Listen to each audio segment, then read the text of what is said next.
Welcome back as we continue with the third and last part of our look at the Matthean theology as presented by Frank Matera. Matera speaks in his chapter about God's new nation, the church or ecclesia. So this will be one of the concerns of Matthew's gospel that distinguishes it from the Markan account. Remember that Mark's gospel has a rather immediate eschatology. The author appears to expect the return of Jesus and the end of time very shortly. And therefore, the emphasis really is on immediate conversion. Matthew's gospel, a later gospel, appears to have the sense that the return of Jesus may come at a later date. And therefore, important questions arise with regard to behavior. How is the Christian or the disciple to live in this in-between time? And so for Matthew, the discipleship is more than just that immediate conversion, it's the ongoing living out of the faith. So he's going to be the first gospel to speak of the ecclesia, or church. And the transfer between the ministry of Jesus and the beginning of this age of the church is at the death of Jesus, where we see apocalyptic signs that accompany his death, signs that are unique to Matthew and indicate the inauguration of that new age. We also have, of course, the Great Commission to the nations that occurs after the resurrection, giving this new community a focus and a mission that distinguishes it from Jesus' own ministry, the earlier ministry, which had been focused almost exclusively on Israel. Nevertheless, despite Jesus' primary focus on Israel, it is possible to see earlier in the gospel intimations or hints of this new reality, this new people, the ecclesia. Going back to the infancy narrative, we see that the genealogy begins with Abraham. Remember, Abraham is associated by many early Christians with universalism, so the father to all of the nations. He's going to be a blessing, I should say, to all the nations. We have the fact that in Matthew's genealogy, there's also non-Jewish women, 4 of them, that are recounted in the genealogy. Now, this is actually a little puzzling. We're not sure exactly why this is the case, but it may have to do with Matthew's beginning to hint towards the future composition of the church. In the case of the infancy narrative itself, we also have the wise men, who are representatives of the Gentiles. In the case of Jesus' ministry in Galilee, Jews of his time would have sometimes referred to Galilee as heathen Galilee, because of the large number of Gentiles that would have lived amidst the Jewish population there. And so you have things like the healing of the centurion's servant, clearly a Gentile.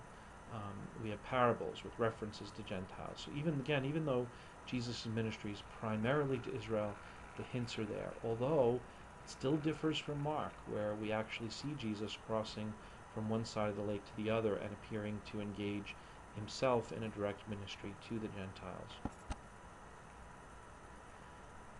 The Messiah is going to take time. Jesus will take the time to instruct his disciples. Again, remember, Matthew's interest in a longer eschatology is going to require that we need to know more about Jesus' teaching for everyday life, hence the 5 large blocks of teaching material.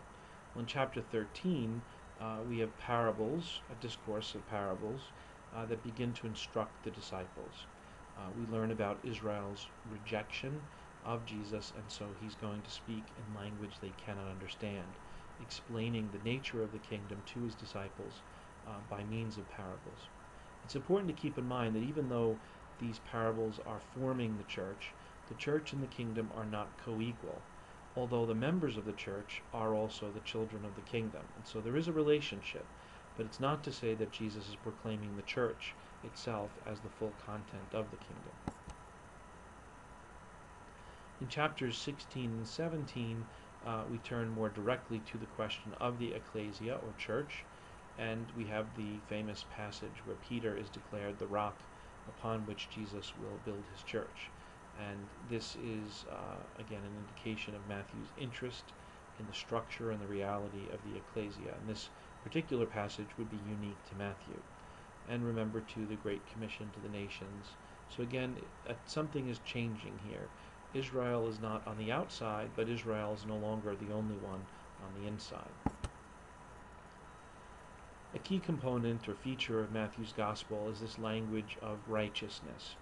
So remember, righteousness in the Jewish context has to do with right relationship.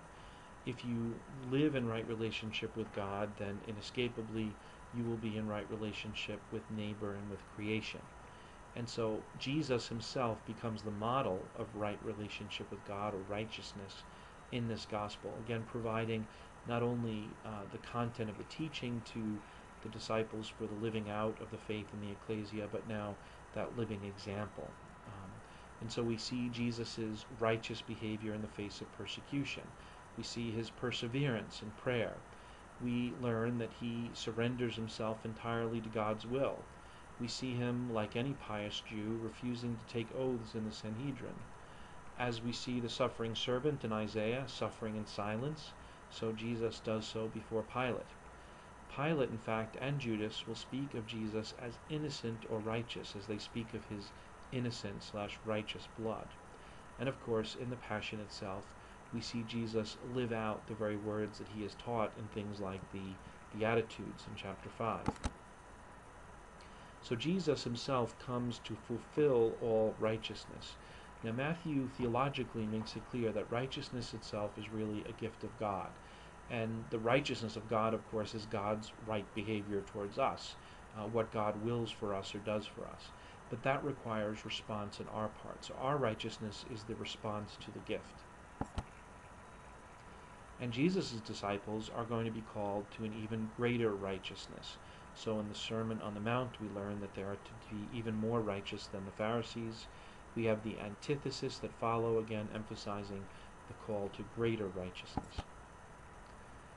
Matthew also theologically teaches us that those who are righteous will be persecuted, that this is in fact a very part of righteousness. And so it becomes, in Matthew and in his Passion, the principal reason for Jesus' death. It's that he is in right relationship with the Father. He is obeying the Father's will. He is acting in performance of God's will. So the charge laid against him is one of blasphemy, but of course that charge is false. It's really the righteousness of Jesus that so provokes his opponents. And of course that reveals that they're not on the right side of righteousness. So there's a contrast being made there. So inescapably for Matthew, righteousness or righteous behavior invites persecution. And that too is a message for the community in the example and the teaching of Jesus.